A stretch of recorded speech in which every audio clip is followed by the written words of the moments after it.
Ndabasuhuje bakunzi b'inkuru z'urukundo kuri Zasha TV. Uyu munsi rero ni umunsi w'umwihariko, mumbabarire rwose mbanze mbashimire mbere yuko ntangira inkuru y'urukundo yacu y'uyu munsi. Ni ukuri nifuje gushimira buri muntu wese wigeze agera kuri Zasha TV, umuntu wakoze like, umuntu washyizeho comment, umuntu wumvise izi nkuru z'urukundo. Mwese ndabashimiye, ni ukuri ukuntu rwose mwakomeje kumba hafi. Nshimiye abantu bandeba muri mu Rwanda, nshimiye abantu bandeba muri Amerika muri n'umubare munini, abantu muri Canada, abantu muri Burundi, abaturanyi bacu ndabakunda cyane, abantu muri Kenya, Belgique, Russia, Vietnam n'ibindi bihugu rwose ntaba nagiye mbasha kubona. Mwese ndabashimiye cyane cyane rwose ko mwambaye hafi, mwaranshyigikiye, kandi ni ukuri mukomeze munshyigikire, n'ubundi ndacyabakeneye. Ni ukuri mujye mukomeza rwose kubana nanjye kuri iyi channel, ariko mwumve ko rwose ahangeze ni ku bwanyu. Ndabashimiye cyane cyane mbikuye ku mutima, kandi mwese ndabakunda. Namwe mugiye kugigeraho vuba rwose mutaragera kuri iyi channel, nimuhagera muzamenye ko mbakunda cyane kandi byimazeyo.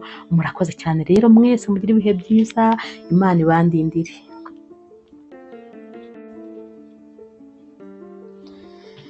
Inkuru yacu y'urukundo y'uyu munsi tuyitangiranye na Rachel, ni umufiance wa John.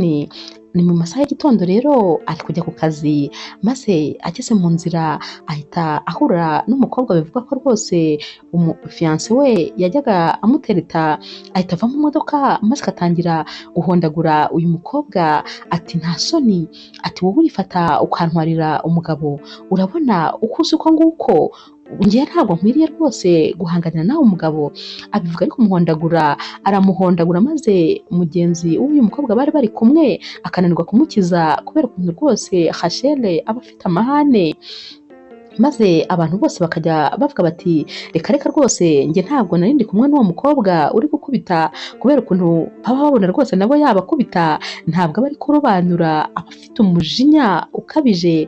Amara kumuhondagura rero, maze agahita yinjira mu modoka akajya ku kazi. Agerayo n'ubundi yahindanye rwose, ubona atameze nk'umuntu uvuye mu rugo, kubera ukuntu aba avuye kurwana, ibisatsi bimeze nabi. Rachel abakinjira muri biro, maze agahita abwira sekreteri we ati hari ibintu nshaka kugutuma ku isoko, gira rwose witunganye maze ujye kubinzanira.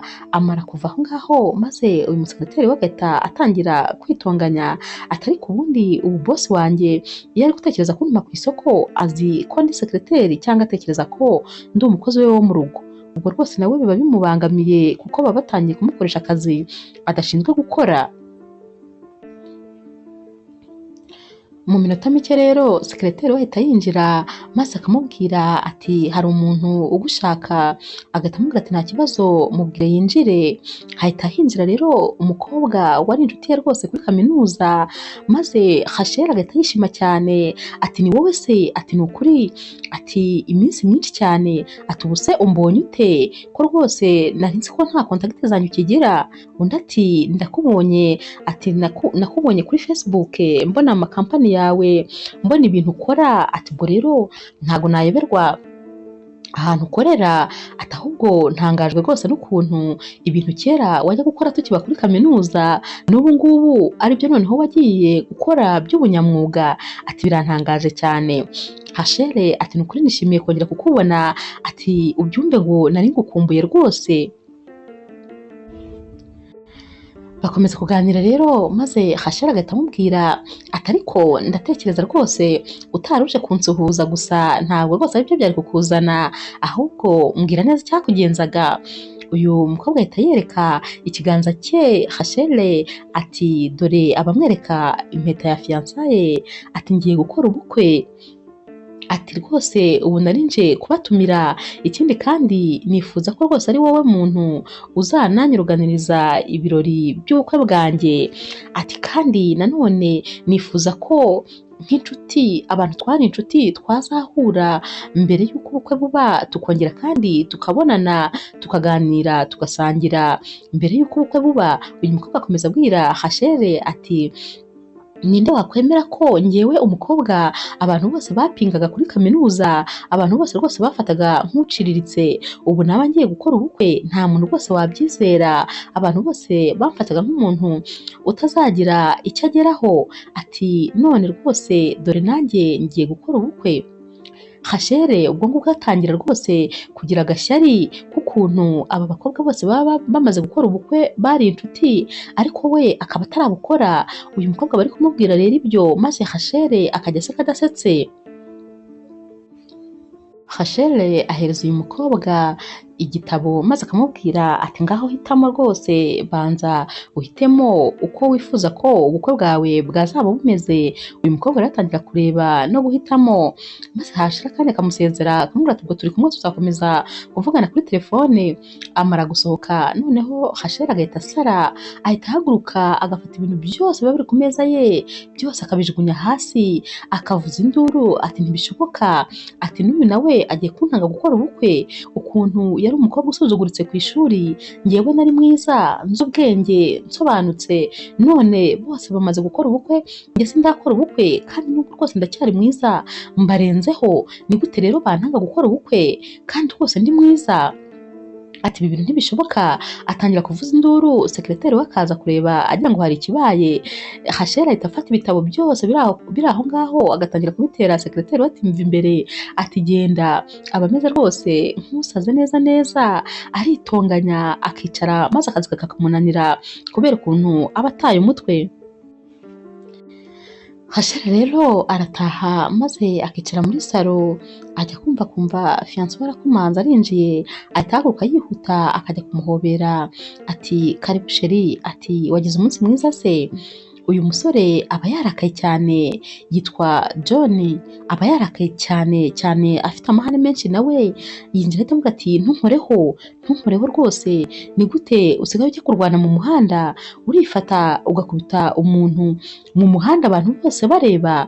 Ati ikintu kimwe nagira ngo nkumenyeshe ni uko uriya mukobwa ndamukunda, kandi ubu ni sheri wanjye niwe turi gukundana, ndicuza rwose impamvu nakuzanye muri iyi nzu, ahubwo ndashaka ko umvira mu nzu byihuse. Hashere noneho ahita asara kurushaho, dore ko aba yananiranywe umunsi mubi rwose wamubihiye. Ahita abwira John ati ndakwinginze winkora ibyo bintu, ntabwo wabinkora. Ati ubusa imyaka 5 yose tumaranye koko wayipfusha ubusa? Ati tubana. Undi ati imyaka 5 nyine yarashize kandi ibyo ntacyo bivuze, ndashaka rwose kumvira mu rugo kubera ko nsigaye mfite undi muntu nkunda, intonganya zawe ntabwo nazivamo. John rero ahita amusigaho akigira mu cyumba, maze Hashere agakomeza kwitonganya ati ntaho ndi bujye, ntago nafata igihe cyose nagutayeho ngo ni fiyanse wawe ngo maze nurangiza ugipfusha ubusa, ntaho ndi bujye rwose. Ahita yicara mu ntebe maze akarira, kuko akarira nk'agahinja. Iri joro bararyama rero, ariko Hashere ntabwo asinzira, arara rwose atekereza. Bugacya mu gitondo akakanguka kare, maze agahita akangura uyu mufiyanse we, agatangira kumubwira ati ndakwinginze mbabarira, ejo nimugoroba twaratonganye mbere yuko turyama, kandi byose ni amakosa yanjye, ngusabye imbabazi rero rwose mbabarira, ntabwo nshaka guhomba igihe cyose twamaranye. John ahita amubwira ati ibyo rwose wibyuka ubimbwira, nta kintu na kimwe nshaka kumva, cyane cyane ko ntashaka kugira umunsi mubi, sinshaka gutangira umunsi wanjye ntungana nawe, mbabarira rwose ndakwinginze, ndumva nshaka kuza kwirirwa neza uyu munsi, ndashaka rwose ko umunsi uri bundyohere, winyicira umunsi rero mu gitondo, ntabwo rwose ibyo bintu mbirimo, byihorere sinkeneye kubyumva. Hashere akomeza abwira John ati nukuri sinkeneye kumva rwose uvuga ko ibyacu byarangiye, ati nta nubwo bizigera birangira, ibyo bintu sinshaka kubyumva. John ati nyamara rwose umubano wanjye nawe wararangiye, ati buri munsi ni ugutongana gusa, mu gitondo saa 6 nimugoroba. Maze Hashere agahita arakara n'ubundi akazamuka, ati urumva ukuntu amakosa yose uri kuyankiraho, ati ni wowe unca inyuma, amakosa yose aturuka kuri wowe, none uri kugira nk'aho ari njye umunyamakosa. Agahita yigarura n'ubundi ati mbabarira rwose, twongere tugerageze umubano wacu twe gutandukana. Rachel arongera akabwira John ati mbabarira rwose maze tube twategura gusohoka rwose turebe ko twakwiyunga. John ati ntabwo rwose ndi muri mood y'ibyo bintu, ntabwo nishimye ku buryo twasohoka, ati n'ubundi ntabwo wabura aho uhera wongera kandi kwangiza uyu mubano wacu. Rachel ahita yongera akabwira John ati ni ukuri nta kintu ntagukoreye, naguhaye byose byanjye, naguhaye umwanya wanjye, nguha umubiri wanjye, nguha byose byanjye, ati ndagutekera buri munsi, ngutegurira ibyo kwambara, ati ibintu byose ni njyewe ubikora, ni gute rero wamfata rwose ukangira nk'aho ndi itorosho ishaje? John ahita abyuka noneho yihuta ati nabikubwiye ko ushaka kuntangiza umunsi wanjye nabi, reka rwose nigendere kuko ntabwo nshaka kuza kwirirwa nabi, n'ubundi ndabizi nta cyiza kiri buze kuva mu biganiro byanjye nawe. Rachel rero ntabwo acika intege, arabyuka akajya gutegura ibya mu gitondo bya fiance we. Amara kubitegura agahita abona fiance we araje nawe amaze kwitegura agiye ku kazi, ahita amubwira ati sheri ngwino rwose ubanze ufate ibya mu gitondo kuko nabihishije. Maze John agahita amubwira ati nta nzara mfite. Rachel rero ahita aza yihuta akamutangira akamufata mu nda anaseka rwose wagira ngo nta kintu cyabaye, ati none se ati nibura ku mugoroba urifuza ko naza kugutekera iki? Uyu musore aramwihorera. Rachel ati gusa nyine hari ikintu rwose nari ndi gutegura kiri romantike hagati yanjye nawe, ati urabyumva ute?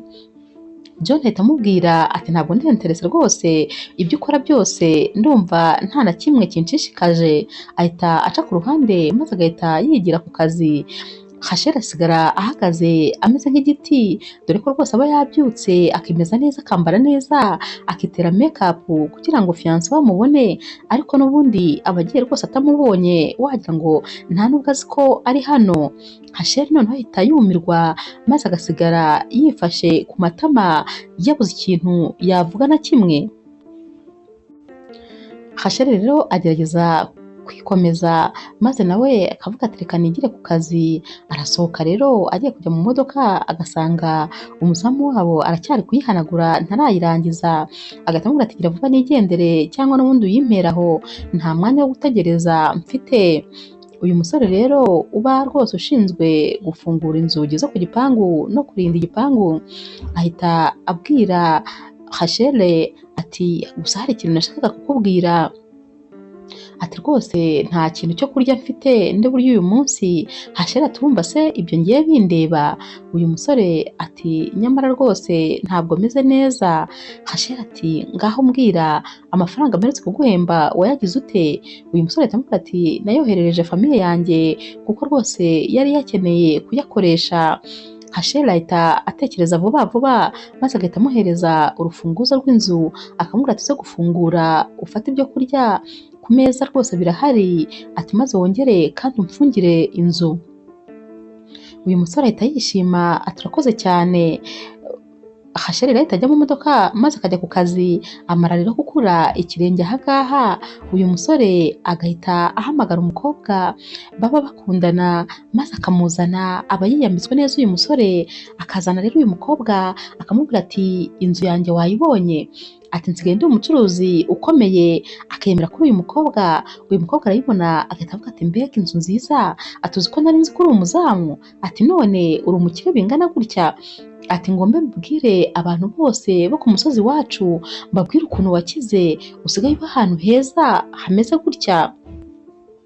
Uyu musore rero amujyana muri salo maze agatangira kumwakira akamumeza neza, akamubwira ati ubutaha ahubwo uzaze rwose nanagutembereza iyi nzu yose, ubu ngubu ni uko hari gahunda mfitanye n'abandi bantu, ariko ubundi rwose nzagutembereza. Aba yiyemeye koko yigize nk'aho ari bosi w'urugo, kubera ko ntabwo aba asanzwe asigarana imfunguzo z'iyi nzu, ni uko gusa baba bazimusigiye kugira ngo afata ibyo kurya. Ahita rero rwose abibyaza umusaruro maze agashaka kwiyemera kuri uyu mukobwa bihambaye.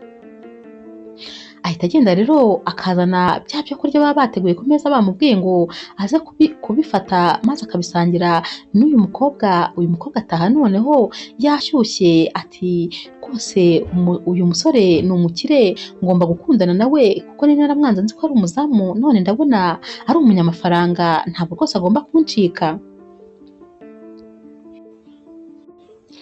Rachel rero yageze ku kazi maze umushuti we ahita aza kumurebayo, aramubwira ati ko mbona utameze neza, ko mbona unaniwe. Twibuke neza ko yari adasinziriye, ati ko unaniwe waba warasamye. Rachel ati nakwishimira rwose ko byaba ari byo. Maze umushuti we aramubwira ati ko byaba ari by'iki se, ko waba warasamye cyangwa ko waba unaniwe.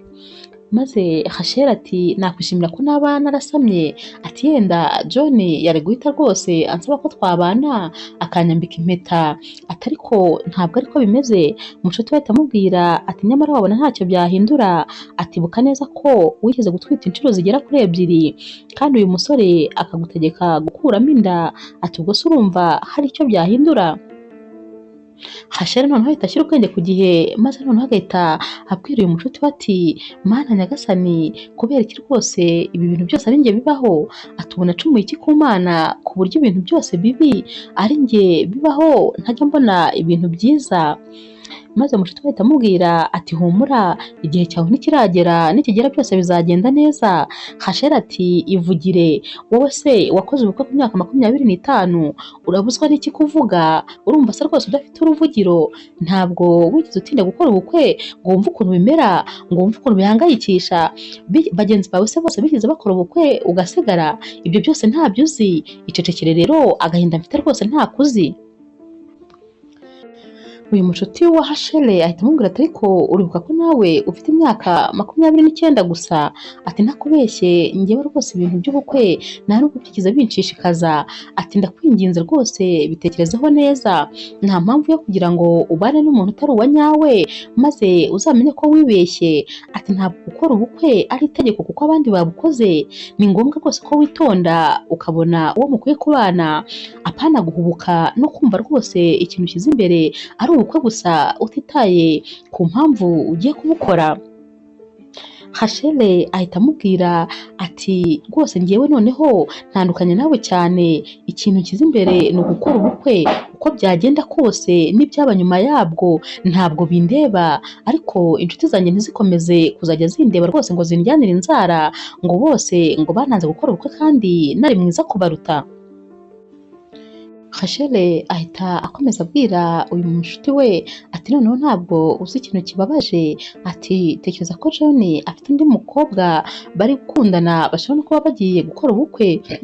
Uyu mushuti we ahita abwira Rachel ati impamvu kandi yindi ukwiye rwose kumureka, ntabwo ari we musore wenyine uhari, nta kintu kikwirukansa ndakubwiza ukuri kubera ko ntabwo ushaje. Ati tegereza rwose uzabone umuntu mukundana bya nyabyo. Ati uyu musore mwihorere ntabwo ari uwawe kandi nta nubwo agukunda, ese wowe ntabwo ujya ubibona? Ibintu byose gukorera bigaragaza ko atagukunda. Rachel ati ibyo kunkunda no kutankunda ntacyo bimbwiye, yenda bizaza tubana n'ibitanaza n'akazi kabyo, icyo nshaka njyewe ni ukwambara impeta mu rutoki gusa, nicyo kintu kiri imbere. Ati noneho tekereza ko rwose uyu munsi ejo wa mushuti wanjye njya nkubwiraho kuri kaminuza yaje kundeba, ati watekereza ikintu yari aje kumbwira se, ko agiye gukora ubukwe? Ati noneho tekereza ko yambwiye ko tugomba guhura n'abashuti bacu bo kuri kaminuza, ati kandi abenshi muri bo bose bakoze ubukwe bafite abana, ati ubwo ni njyewe nzaba nsigaye njyenyine. Ati rero ngomba gukora ibishoboka byose ku buryo uwo muhuro ugomba kuzaba John yaramaze kunyambika impeta ya fiançaye. Ati uko byagenda kose, ati bizaza nyuma ntabwo bindeba, nta nubwo mbyitayeho, icyo mfa njye ni ukwambara impeta gusa. Ku rundi ruhande rero John nawe ajya kureba umusore w'inshuti ye akamubwira ati rwose ntakubeshye umubano wanjye na Rachel ntabwo ushoboka. Rachel agenda akora amafuti hirya no hino iburyo n'ibumoso, ntakubeshye rwose ndabona ntakibashije no kubyihanganira habe na gatoya. Uyu mushuti we ahita amubwira ati none se mwagerageje mukareba uko mwabikemura? John ati ntabwo bishoboka, ati iyo musohokanye muri resitora asiga ansebeje, ati ntabura n'ubundi amadega akora, ati tugatongana akansebya, ati ku buryo ntabasha gusubirayo, ati iyo turi kumwe na bagenzi bacu ntabwo rwose byiburira, ntihabura akantu gato gaheraho akaba n'ubundi aransebeje. Ati kandi naragerageje rwose ngo turebe ko twakwiyunga, ko twabikosora, byarananiranye, byagezeho rwose nzana n'umupasiteri ngo amusengere, nabibwiye ababyeyi be, nabibwiye inshuti ze, ariko nta kintu gihinduka. Imyaka 5 ni myinshi tumaranye ku buryo rwose yakabaye yarahindutse, ubu niba atarahindutse ni uriya nyine, ni kuriya ameze, kubera ko ni wa mukobwa mushobora no kuba mwabonye abashyitsi, haba akantu gatoya ntiyihangane akabatangiye kugusimbukira mu bashyitsi, akagutuka, akakugira ibyatsi, ugaseba rwose ukumva nta n'ubwo ushaka kuzongera guhura nabo. Ndumva rero ibyo bintu bindambiye, imyaka mfite si yo kurirwa nkina iyo mikino. Uyu mushuti rero wa John ahita amubaza ati none se urumva wifuza ko byagenda bite? John ati numva rwose twakabaye dutandukana, nta kindi kintu na kimwe nitayeho, kuko n'ubundi ntabwo tuzashobokana, ntabwo tuzabasha kubana rwose, bigaragara ko inzira yica ibumoso iyanjye igaca iburyo, ntabwo namushobora ntakubeshye. Umunsi wakurikiye rero abari mu masaha y'igitondo, Rachel aba agiye ku kazi, maze yaca imbere ya supermarket akabona John arahagaze ari kumwe na wa mukobwa n'ubundi bigeze kurwana. Abakibakubita amaso ati ndebera, ati uriya mukobwa niwe rwose uri gutuma ntandukana na John, n'ubundi gutuma nyirukana. Ahita ava mu modoka yihuta, maze akagenda agatangira kubahondagura imbere y'iyo supermarket, ariko akurubana uwo mukobwa ahondagura John. Ati noneho nuza mu rugo ndakwica, ati reka njye kugutegererezayo, ati uyu mukobwa uba ubona rwose andusha iki? Abahondagura uyu mukobwa nawe amubaza ati nigute untwarira umugabo?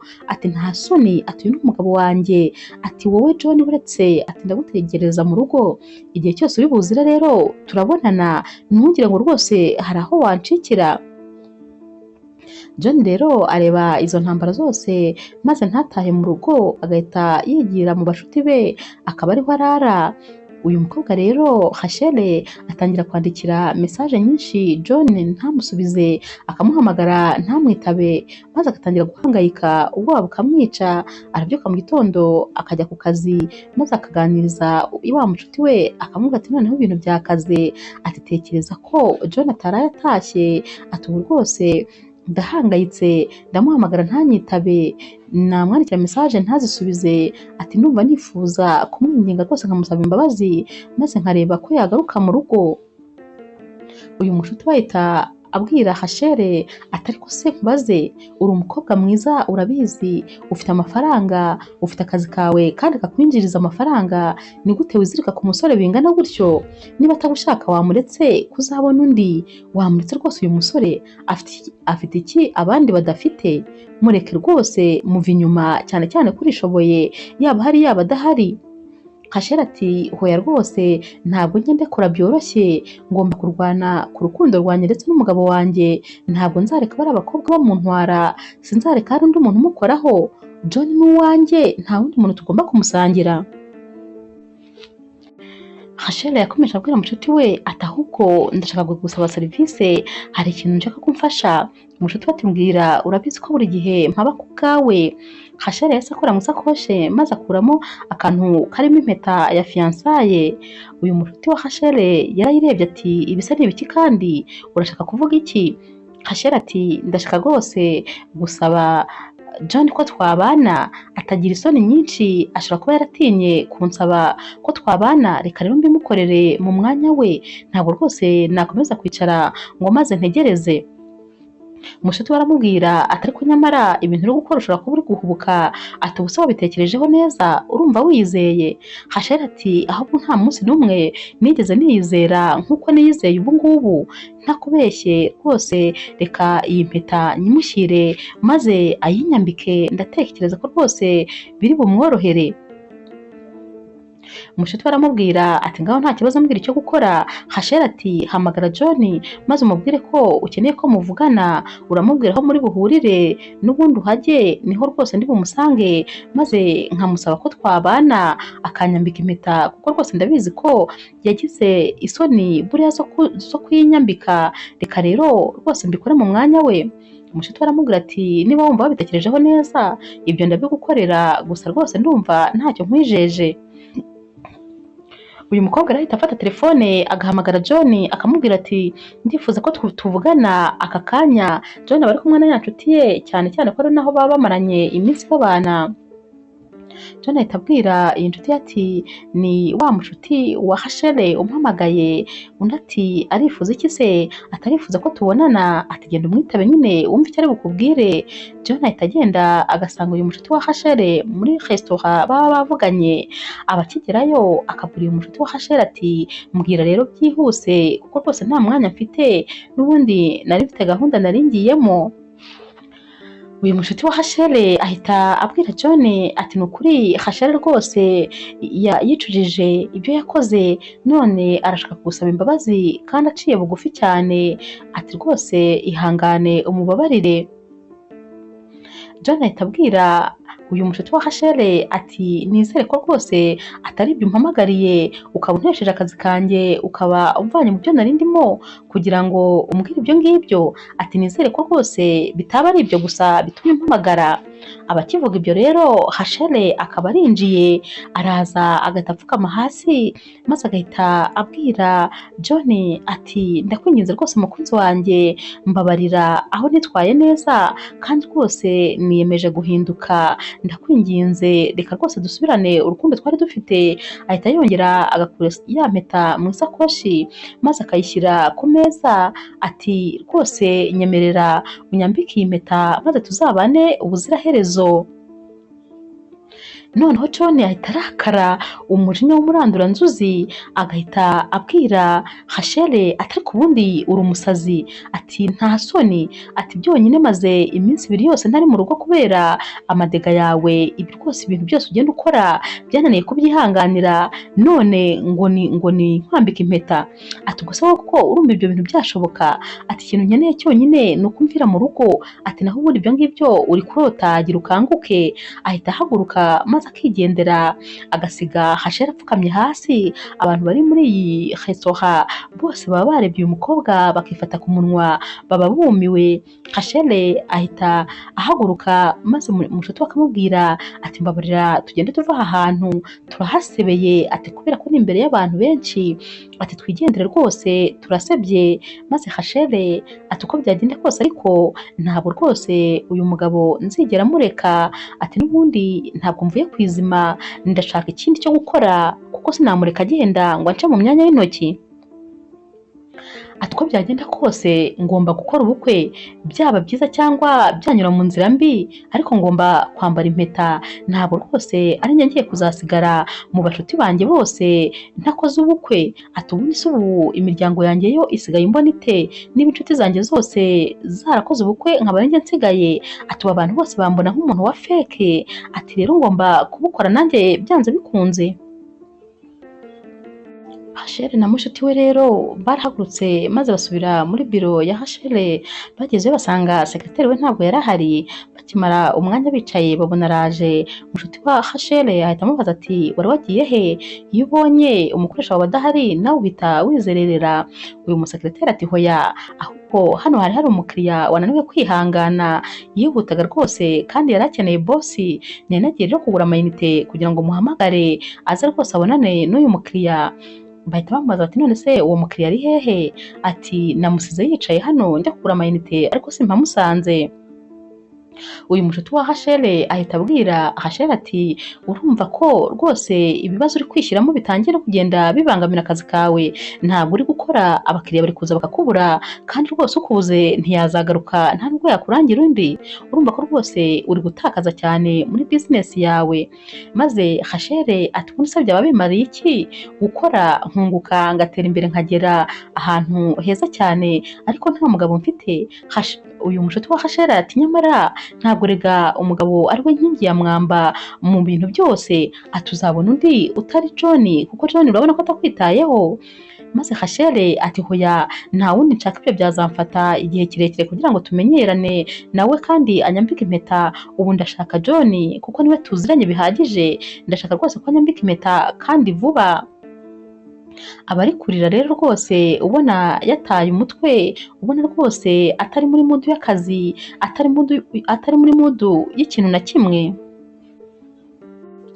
Rachel rero arataha, maze mu masaha y'ijoro John nawe araza agahita atangira kuzinga ibintu bye byose abishyira muri varize. Rachel ati noneho se ibintu urimo ni ibiki? John ati rwose ndashaka kwigendera, uru rugo ndaruhaze, nagusabye kugenda none ntabwo ubishaka, ubwo rero reka mba ariko ngenda kuko rwose ibi ndabirambiwe. Rachel ati mbabara ndakwinginze, reka rwose dushaka icyo twakora kugira ngo umubano wacu wongere umere neza.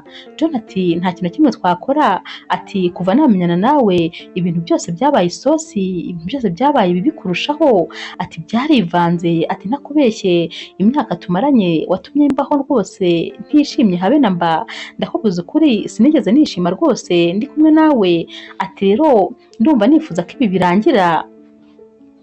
Rachel ati mbabarira rwose nibura tugerageza iminsi mikeya. John ati nta nubwo nabasha no kubana icyumweru nawe mu nzu imwe, ntabwo ngikeneye rwose kuba ahantu nawe uri, ndashaka ko rwose ibi birangira. Rachel ahita aca bugufi maze akabwira John ati ngaho noneho reka rwose ndabyemeye, reka mba ari njye ngenda, wigenda nta kibazo. John ahita amubwira ati wabitekerejeho neza ko ugiye kugenda? Rachel ati yego, ati gusa nanone ndagira ngo ngusabe ikintu kimwe, mbabarira basi iminsi mikeya mbanze nitegure ibintu byanjye byose mbyegeranye, ikindi kandi nshyire n'ubwenge ku gihe ubundi ngende.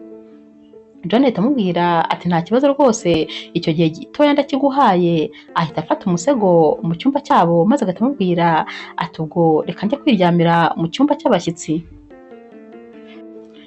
Mu gitondo rero Rachel yagiye ku kazi maze arongera ahura na ya nshuti ye, arayibwira ati noneho ibintu rwose byari bigeze irudubi, reba ko nemereye John ko tugiye gutandukana ariko ari bume iminsi mikeya.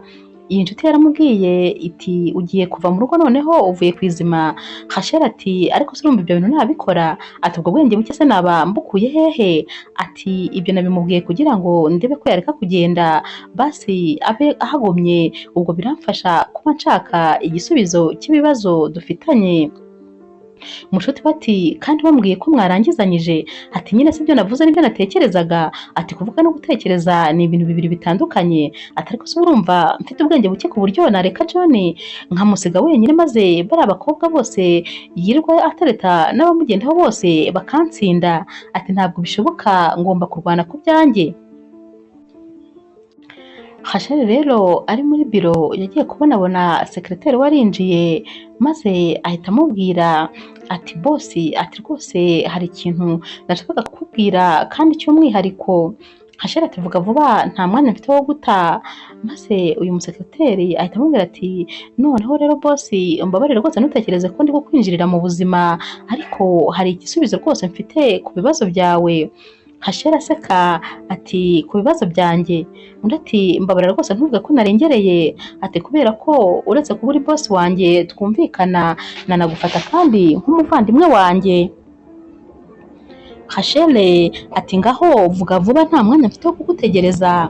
Wa mukobwa ati nagira ngo rwose nkurangire umuntu wagukemurira ikibazo ufite maze akaguhuza n'uriya musore ukunda mugahita mubana ubuziraherezo. Rachel ati ugiye kumbwira ibyo kujya mu byumba by'amasengesho cyangwa mu rusengero cyangwa kwa pasiteri? Ati ibyo ndabizi ntabwo rwose bikora. Maze uyu mukobwa ati ntabwo ari ibyo ngiye kukubwira, ati umuntu ngiye kukubwira we n'umwihariko abantu bose baramuzi, ati bamwise rwose umwubatsi w'ingo, ati kubera ko umuntu umugeze imbere ubwo biba birangiye, ati gusa nanone arahenze. Rachel atumva mbese aho uhera ugira ubwenge bukeya? Ati ninde wakubwiye se ko ngewe mfite ikibazo cy'amafaranga? Hari umuntu n'umwe wigeze kubwira ko icyo kibazo ngifite? undi ati rero kugira ngo rwose aguhe umuti bisaba ibihumbi 500. Ati ubwo rero urumva ko rwose birahenze. Undi ati ibihumbi 500 se urumva ari ibintu birenze? Ati ayo mafaranga ndayafite nta kibazo. Ati ahubwo nshakira nimero maze muvugishe. Uyu mukobwa ahita amuha nimero, maze Hashare ntabwo atinzamo ahita ahamagara uyu muntu baba bamubwiye ko rwose abikoraho bikaka, maze akamuha randevu. Buracya rero akagenda akamusanga ahantu rwose aba ari mu cyumba kimeze nk'icyumba cy'amasengesho, aba ari ahantu yicaye ku mukeka acanye amabuji. Hashare aba akinjira, maze uyu muntu akamubwira ati urashaka iki? Undi ati ndifuza ko umugabo wanjye ankunda kandi akankunda njyenyine, akansaba ko dukora ubukwe kandi ntazagire undi mukobwa yongera kureba na rimwe. Uyu musore uba wambaye ibyenda by'umutuku uba wicaye rwose ameze nk'umupfumu ahita amubwira ati ubwo rwose byakemutse ukimara kubivuga. Ati hanyuma rero amafaranga ari hehe? Uyu mukobwa ahita ayakura mu isakoshi, maze uyu musore akamwereka aho ayarambika n'ubundi imbere y'amabuji. Ahita amuhereza rero amabuji abiri aba afite afatanye. Ati mfasha untegereze umunota umwe ndaje. Ahita yinjira mu cyumba, maze akazana icupa riba ririmo umuti akarihereza Hashare, akamubwira ati uyu muti rero rwose ntugire ikibazo urakora kandi cyane. Ati wowe ugende umutegurire ibyo kurya maze ushyiremo igitonyanga kimwe cyonyine. Ati najya no gukaraba ushyireyo igitonyanga kimwe mu mazi ye yo gukaraba. Ati ubundi umuhe arye ntugire ikibazo, gusa nanone nta kosa na rimwe ugomba gukora, ubyiteho. Hashare ati ukuntu bimbabaje n'ukuntu mpangayitse nta kosa na rimwe nakora, ndabikora neza rwose nk'uko mubivuze. Hashare rero yahise asohoka arataha, maze aragenda ageze mu rugo ateka ibyo kurya biryoshye cyane, ateka inkoko, ateka umuceri, ateka n'ibindi byose rwose bimeze neza. Arangije arabitegura. Ubwo John nawe yaratashye, maze Hashare ahita amusanga muri salo amusekera cyane. Ati uratashye rwose shari wanjye nkunda? John ati ko none ufite umutima mwiza waba wawukuye hehe? Ati ko ndeba wishimye. Hashare ati rero ibi bintu rwose nabitekerejeho nsanga nubwo tugiye gutandukana ariko ntabwo ugomba gusigarana isura yanjye mbi. Ndashaka ko rwose nibura tuzasigara turi inshuti, uzasigara utantekereza nabi, udatekereza Hashare urwana, Hashare w'umunyamahane, ahubwo uzasigara utekereza Hashare ufite inseko nziza rwose, Hashare umwenyura.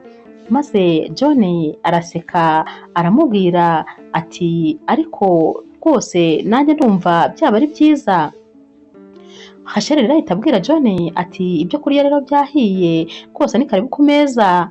John ati nta nzara mfite. Hashare ati mbabarira ndakwinginze reka rwose dusangire basi ubwa nyuma kuko ndi hafi kugenda, reka nibura uze dusangire maze ntuzasigare untekerezaho nabi. Ndifuza ko iminsi yacu ya nyuma yo kubana twayibana neza. John ati niba koko rwose ugiye kugenda ari iminsi ya nyuma, reka wa mugani tuyibanemo neza, reka nze dusangire. Hashare ahita yishima, maze agasubira mu gikoni akagenda agafata ibiryo bari buhe John, agashyiraho igitonyanga cya wa muti nk'uko baba bamubwiye, maze akabizana ku meza bakicara bagafungura bose bagasangira bishimye kandi banaseka, kuko baba bavuganye ko mu minsi yabo ya nyuma bagomba kuyibanamo amahoro. Bajya kuryama rero, maze Hashare akaryama ukwe nk'ibisanzwe, John nawe akaryama ukwe. Hashare rero amara kuryama, maze agahita asinzira, agatangira kurota ukuntu John aba aje kumureba, maze agahita amuryama iruhande agatangira kumusomagura. Bwacya mu gitondo John akamubwira ati akazi nakaretse rwose, ndumva nshaka kuguma iruhande nkaguha keya nkakwitaho, kubera ko ndabona rwose ari wowe w'ingenzi kuri njyewe. Hashera agahita amubwira ati ntabwo byari ngombwa rwose kureka akazi, wanyitaho kandi ukiri no ku kazi. Gusa noneho John aba yatangiye gukora ibintu bidasobanutse, asigaye ateka, akubura, asigaye ahanagura intebe, kandi ibyo byose biba bitangiye noneho kubangamira Hashere. Gusa aba ari gutekereza ibyo byose maze agahita akanguka agasanga yarotaga. Ahita asanga rero yari apfumbase umusego ari wo yari ari kwita John, maze agahita avuga ati burya izi zose zari inzozi. Gusa nanone ndabona rwose ibyo uyu muti wakora atari byo nshaka, kuko ntabwo yaba akiri umugabo, ahubwo ndabona wagira ngo yaba rwose atangiye kumera nk'aho atuzuye. Ati ibi bintu ntabwo ari byo nifuzaga. Ahita abyuka yihuta rero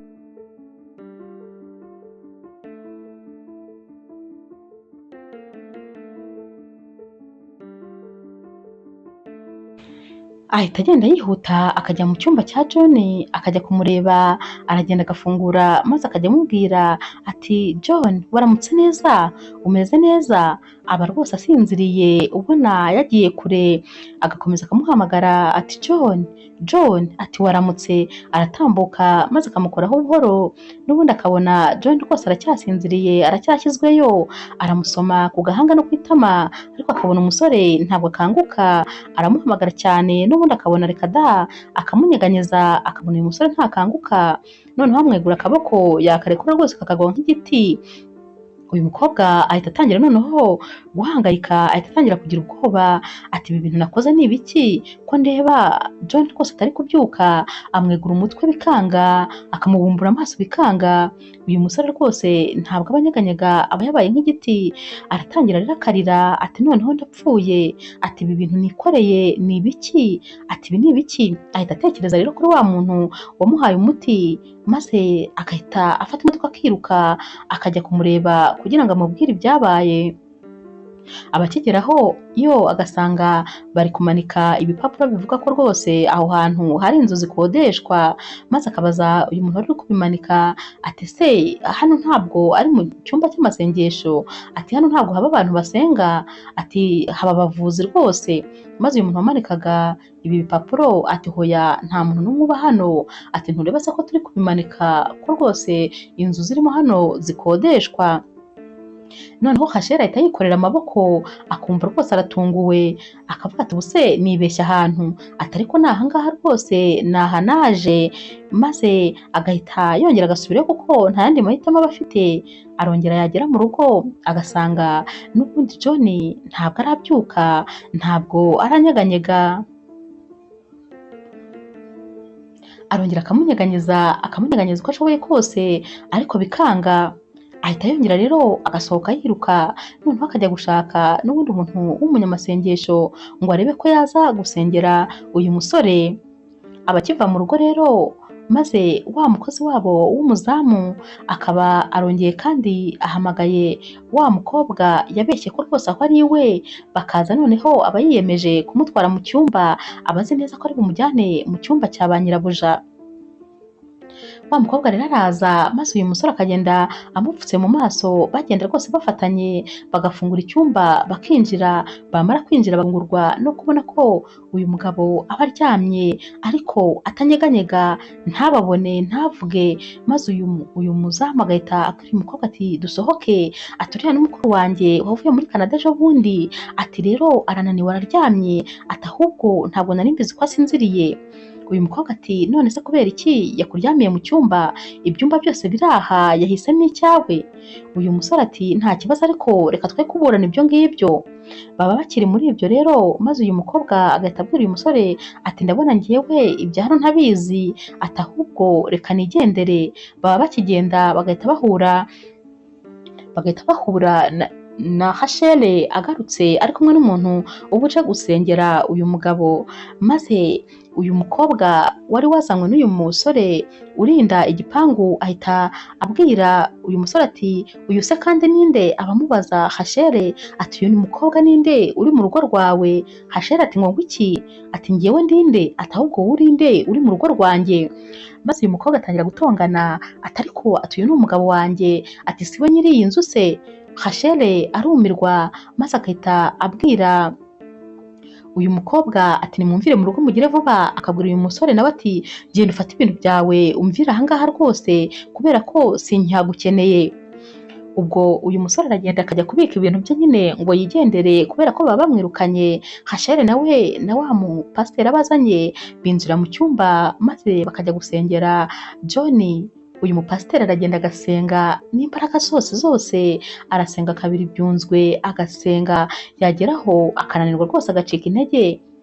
Ahita abwira rero Hashele ati umukozi w'Imana arananiwe, ni ukuri genda uteke ibyo kurya kandi unzanire n'ibyo kunywa numve ko nagarura imbaraga. Ikindi kandi n'uyu nguyu nawe igihe ari buze guhembukira aragaruka rwose ashonje nawe akeneye ibyo kurya. Hashele ahita yihuta akavuga ati reka rwose nze mbibategurire nta kibazo. Ubwo aragenda agategura, ariko amara kuva muri iki cyumba uyu mupasiteri agahita asohoka yiruka rwose, yiruka nk'umuntu wibye cyangwa ugize ikindi kintu akoze muri iyi nzu, ariruka agahita yigendera. Hashele rero azana bya byo kurya maze yakugera mu cyumba akamubura, arasohoka akabaza wa muzamu ati wa munyamasengesho twari turi kumwe ari hehe? Uyu muzamu ahita amubwira ataciye aha yiruka rwose nk'ukurikiwe yagiye. Maze Hashele ati hoya ntumbwire ko ibi bintu yabinkora, ntabwo bishoboka ko yaba rwose antwariye miliyoni 10 zose zo kuba nari namuhaye kugira ngo azasengere umugabo wanjye akire. Ahita abwira uyu muzamu ati mukurikire gira vuba. Umuzamu ati ariko wanyirukanye, ati ndavuze ngo mukurikire kandi hute. Uyu muzamu aramukurikira ariko nanone akamubura. Hashele rero ahita yigira inama yo kujya kureba abandi bantu baba bamurangiye ahandi hantu nabo baba basenga kugira ngo rwose baze bamusengere. Aragenda rero yaba akiva ahangaha, noneho wa muzamu akigira inama yo kujya kurunguruka muri cya cyumba ngo arebe, kuko aba ari kuvuga ati ariko ubundi bosi wanjye yabaye iki? Ni gute ninjiye mu cyumba cye ntambone n'ubu akaba atarabyuka? Uyu muzamu rero aragenda agahamagara, akajya ahamagara ati John, agaheba agakora akabona wapi ntagengagenga yakwegura akaboko kakagwa nk'igiti. Ahita asohoka avuza induru arira cyane ati bosi wanjye yapfuye. Abakigera hanze rero agahita ahura na wa mushuti wa Hashele aje kumureba, maze uyu muzamu akabwira uyu mushuti wa Hashele ati urakoze kuza, n'ubundi nari ngiye gushaka nimero ngo nguhamagare, ibintu biri kubera hano rwose ni ibitangaza, bosi wanjye yapfuye kandi ntabwo rwose mabuja ari kubyemera ko yapfuye. Ati ngwino nkujyane maze nawe wirebere ibintu ngewe nabonye ubirebesha amaso yawe. Uyu muzamu ahita ajyana rero uyu mushuti wa Hashele mu cyumba, maze bose bakareba bakabona rwose ko uyu musore aba yarangije gushiramo umwuka. Bidatinze rero Hashele aba yinjiye azanye n'abakobwa babiri nabo baba baje gusenga, maze umushuti we agahita amubaza ati ni gute uyu muntu rwose utamujyanye kwa muganga ngo nibura banakurebere uko bimeze? Hashele ati hoya ntabwo ngomba kumujyana kwa muganga, namujyana bakambwira ko yapfuye kandi ndabizi agomba kuzuka, agomba guhembuka uko byagenda kose, niyo mpamvu nkeneye abantu bamusengera kugira ngo akire. Ubwo rero ba bakobwa babiri baraza bagasenga bakivayo rwose, bagasenga bageraho nabo bakananirwa, maze bagahita babwira Hashele bati turananiwe, dukeneye rwose gusubira mu cyumba cy'amasengesho gufata izindi mbaraga, dukeneye kongera rwose gufata imbaraga kuko turananiwe. Hashele ati hoya nta hantu na hamwe mwajya, nimukomeze mu musengere mpaka akize. Maze umwe muri bo ahita abwira Hashele ati ariko nkubaze, ati uyu nguyu urakeka ari Hazaro tugiye kumusengera maze akazuka? Ati ibi bintu ntabwo twabishobora. Bahita rero bafata 1/2 cy'amafaranga aba yabahaye bakakimusubiza, bakamubwira bati ayandi twayakoresheje amatike n'ibindi byose turi bukenere, aya yasubirane rwose, umugabo wawe ntabwo ari Hazaro ku buryo twamusengera ngo azuke. Ati iyakira ahubwo. Baragenda noneho Hashele agasigara arira yo kwarika, aba yabonye ko rwose ibintu bikaze.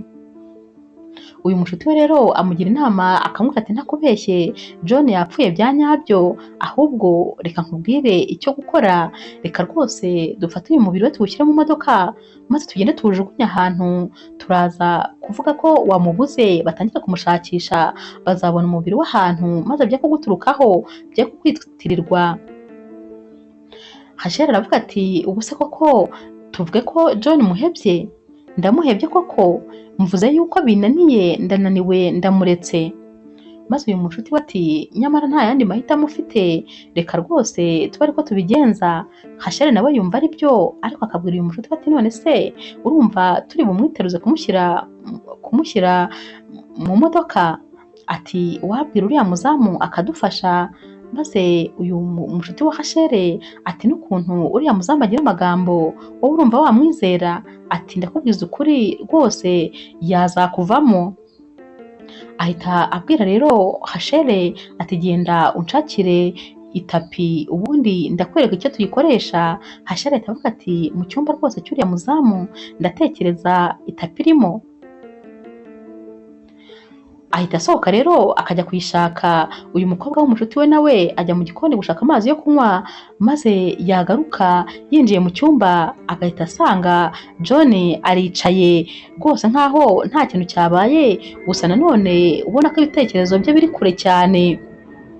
Uyu mukobwa bakimukubita amaso maze agahita asohoka yiruka cyane rwose nk'ukurikiwe. Maze uyu Hasheri nawe ahita yinjira mu cyumba, yaba akigerayo agahita abona James aricaye nawe agasohoka yiruka. Baba babona bose ahari ari nk'umuzimu, ntabwo baba babona akiri umuntu nyamuntu. Asohoka yiruka cyane, maze wa muzamu wabo nawe aba ari aho ku rugi ari kwibaza ibibaye. Yajya kubona akabona John arafunguye agiye gusohoka, bibaye rwose nk'umuntu uguye igihumure. John arabireba ibyo bintu byose maze agahita yisubirira mu cyumba nta kintu na kimwe avuze. Aragenda agatangira rero akigorora akimeza neza, maze akongera agasubira mu buzima busanzwe.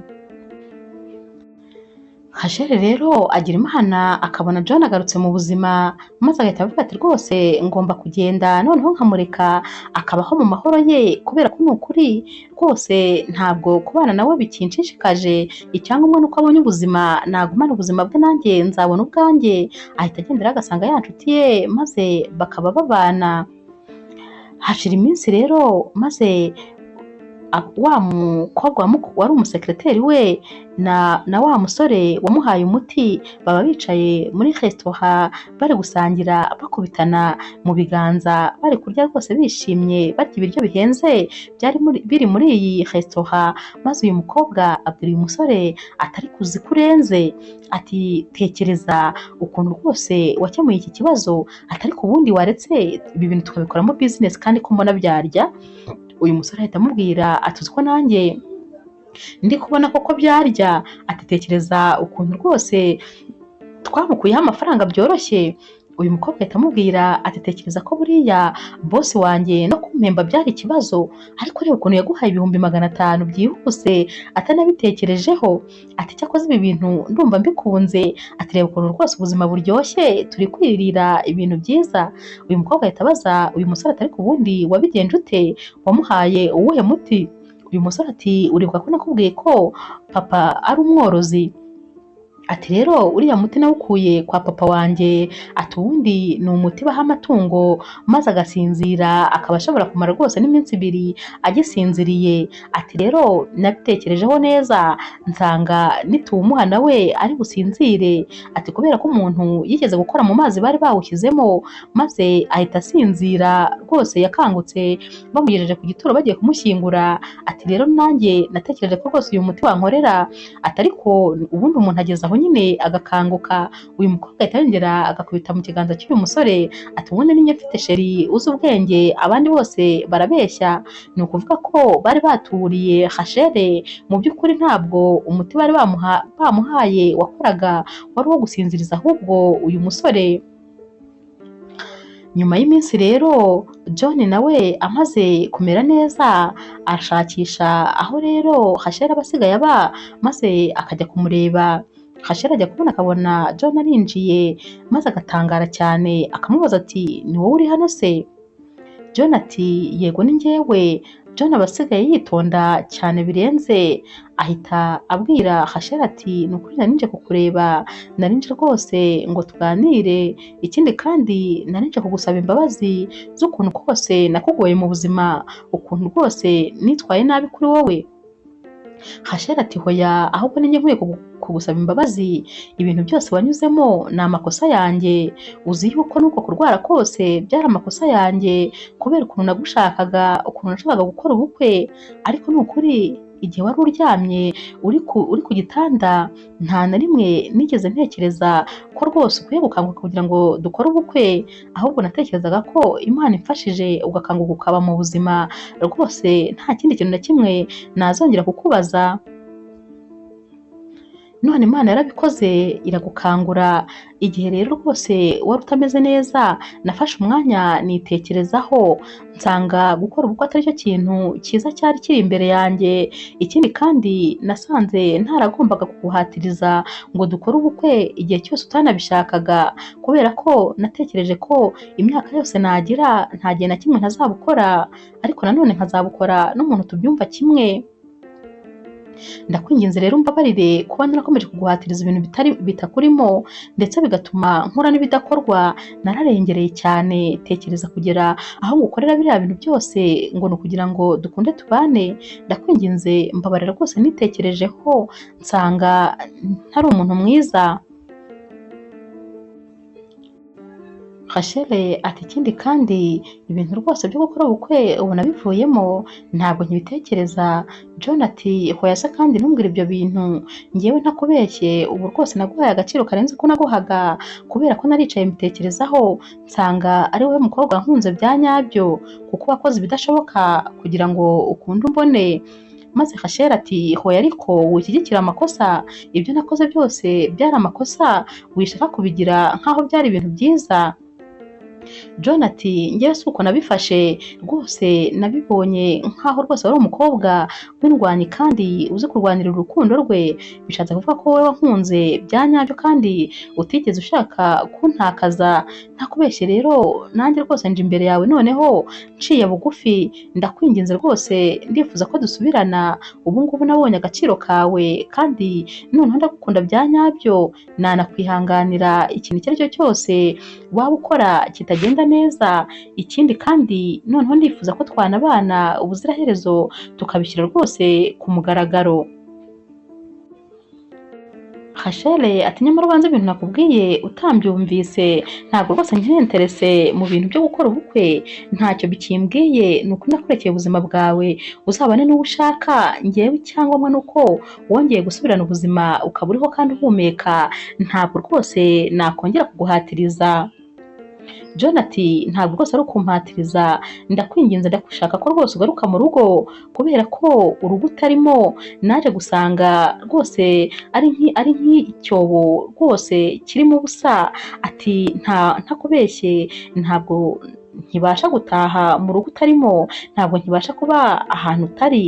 Ati ni ukuri ndakwinginze rwose ndagukeneye, kubera ko icyuho cyawe mu rugo kiragaragara kandi cyane, ikindi kandi ndagukunda, nanjye ndiyumva rwose nifuza ko twagumana tugakora ubwo nk'uko wabyifuje, kandi ntutekereze ko ari ukumpatiriza.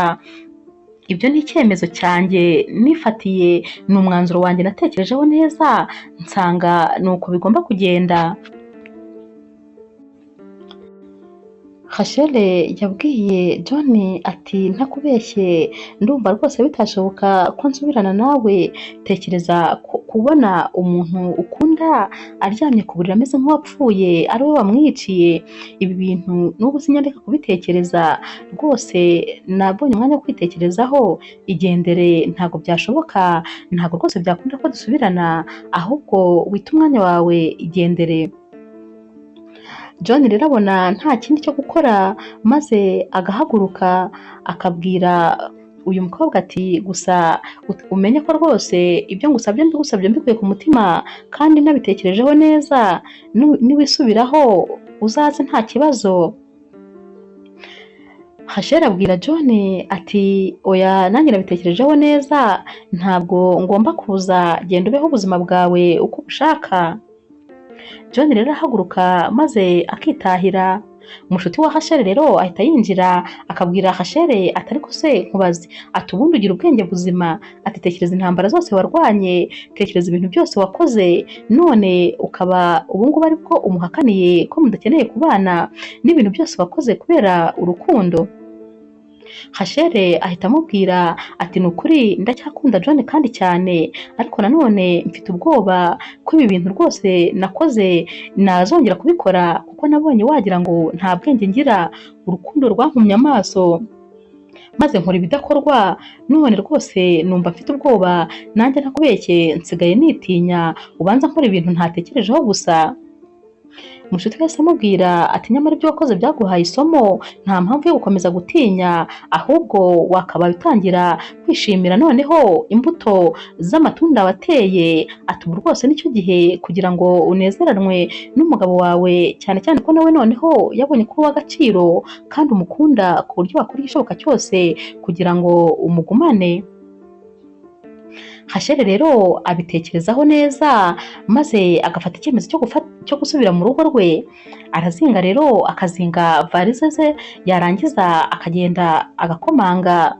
John aza gufungura maze agasanga ni Rasheli uri kumwe n'amavarize, ahita amukurura cyane rwose maze agahita amuhobera, akamusomagura, akamusoma mu gahanga, akamusoma ku matama, akamusoma ahantu hose, ati ni ukuri ndagukunda cyane mugore wanjye, ati ahubwo sinzi aho nari nararangariye, ati burya ibintu byose biberaho kutwigisha, ibi bintu byose twanyuzemo ryari ishuri, cyari icyigisho cyo kugira ngo menye ko uw'agaciro kuri njyewe, kandi nawe umenye ko urukundo bataruhatiriza mu by'ukuri rwizana. Hasheri yahise abwira John ati ntakubeshye nanjye ndagukunda cyane, ubu ngubu rwose bwo noneho ntabwo umuntu azongera gukora ibidakwiye, ariko nanone ntabwo nzongera rwose, ntabwo nagutakaza, ati ndagukunda ku buryo utabyumva, uri uw'ubuzima bwanjye, nako si ngombwa ko mbikubwira, ati ikindi kandi si ngombwa rwose ko dukora ubukwe, ati ni wowe uzafata umwanzuro ukwiye kandi mu gihe gikwiye, nta byo kuguhatira. John ahita amuhobera cyane cyane noneho cyane, akamubwira ati humura nanjye rwose sinzagira ngo wemukira, kandi sinzakujya kure, uko bishaka niko bizagenda, ati kandi hari ikindi kintu nagira ngo nkubwire. Ahita rero agenda akajya mu cyumba maze akareba ku gatirubari k'igitanda, agahita azana akantu k'impeta maze agahita apfukama imbere ye, akamubwira ati umugore wanjye kandi nkunda, wakwemera ko rwose ari we wazambera umugore w'ubuziraherezo, ati wakwemera se kandi ko wazambera mama w'abana banjye. Maze Rasheli ati rwose ndabyemeye, cyane cyane ko ari wowe mugabo w'inzozi zanjye. Hasheri ubwo aba ari gufata ibiganza John amuhagurutsa maze bagahoberana, kandi nanone bakongera bagasomana maze bagaseka bakishima. Inkuru yacu y'urukundo rero naho tuyisoreje, mwakoze kuyikurikira, kandi niba ukunda inkuru z'urukundo zica kuri Zasha TV ntukagende udakoze subscribe, like, share na comment, ni inkunga ikomeye kuri twebwe. Ndabashimiye kandi abantu mwese rwose mukomeje kugera kuri ino channel, mujye mumenya ko rwose muri ab'agaciro kuri njyewe, ndabakunda cyane nk'ibisanzwe.